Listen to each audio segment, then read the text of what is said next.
What I'm going to do is to show a few pieces and point out the uniqueness of that particular art. So when a viewer looks at a picture, can understand what to look for and what is special about these pieces. So the first piece I want to show is this bowl. It is one of the finest pieces because of the quality of work. As you can see, the silver inlay here is smooth. The edges are smooth, they are not ragged, and then it is outlined with a thin line of copper. This is a very, very difficult thing, because remember, everything is hammered in the brass in this piece. You can see it all over and around this piece. The other very rare box, this large jewelry box, and some unique features of this box. This is here, they call it a roundel. This is Arabic calligraphy. It's more like decorative Arabic calligraphy. And you can see here several of words of wisdom. One of the unique thing about it here, again, you can see the letters inlaid in silver, but they have also some outline of brass itself. So that whoever made this was a master to be able to work with this kind of different inlay and difficult mixing.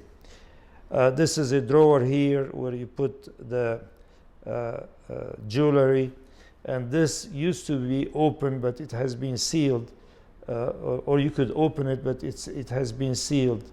The same thing you can see on the top. Again, the roundel here with calligraphy.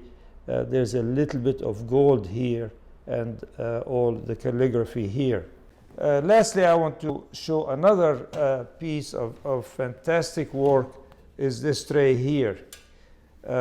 You can see, first of all, there is some gold here, and it's a letter of God. And around all the calligraphy here is inlaid with silver, but there was some engraving inside that silver, and the silver is outlined with a very thin line of copper.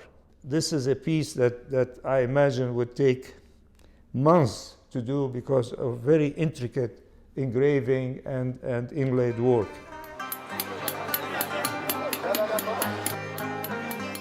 You know, it looks like it's very fast, but when you have a big piece, when you watch it for 30 minutes, they have done like a square inch or more.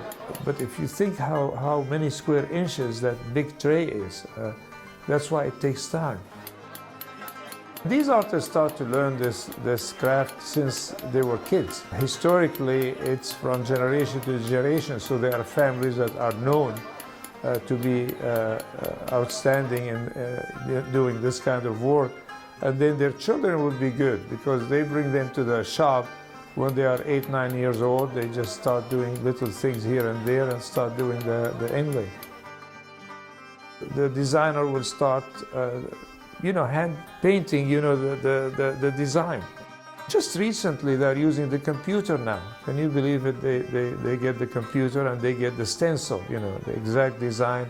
Then it's the hard work, chasing the piece, doing it over that design, either the design by hand or design by stencil.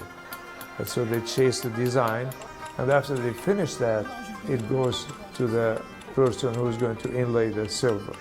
And the silver is like thread, and it has to be pure silver because it's very malleable. So if you hammer it to a groove, it will stick, it will stay there. And you're hammering silver by hand, so it's not always smooth, even. So they have to start evening it, so there are additional steps that they have to take. When I look at a piece, I look at the edges of the silver inlay. Is it straight? Is it smooth? Is it ragged? The more experienced the craftsman, the better job, the smoother job you see. I'm hoping that sooner or later I will find a museum or somewhere that these pieces will be preserved and shows part of the rich history of Syria and the Syrian people. Today, all you think about Syria is a land of war and civil war and killing. But underneath, there's a very long history of culture and art.